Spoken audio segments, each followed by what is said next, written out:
Gerakan Pintu.co. Anggota Dewan Perwakilan Rakyat Aceh dari Partai Aceh Saiful Bahri alias Pon Yahya disebut sebagai pemilik aspirasi atau pokir pengadaan budidaya ikan kakap dan pakan rucah di Badan Reintegrasi Aceh. Hal ini terungkap saat Jaksa Penuntut Umum Kejaksaan Tinggi Aceh membacakan dakwaan dalam sidang perdana yang digelar di Pengadilan Tindak Pidana Korupsi Banda Aceh pada Jumat 8 November 2024. Dalam pembacaan dakwaan dengan tersangka, Ketua BRA Suhendri, DPU menjelaskan bahwa aspirasi atau pokir budidaya ikan kakap dan pengadaan pakan rucah tersebut merupakan milik anggota DPRA dari fraksi Partai Aceh Saiful Bahri atau Pon Yahya. Pon Yahya yang adalah mantan kombatan GAM dilantik sebagai Ketua DPR Aceh pada 13 Mei 2022 dan menjabat hingga 19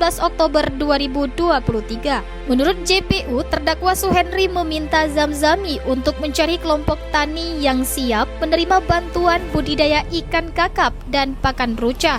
JPU mengatakan saksi Zamzami kemudian menghubungi temannya di Aceh Timur untuk memastikan kesiapan kelompok tani di wilayah tersebut sebagai penerima bantuan. Seperti diketahui, proyek bantuan bibit ikan itu seharusnya diserahkan kepada 9 kelompok masyarakat korban konflik di Aceh Timur dengan total anggaran 15,7 miliar rupiah.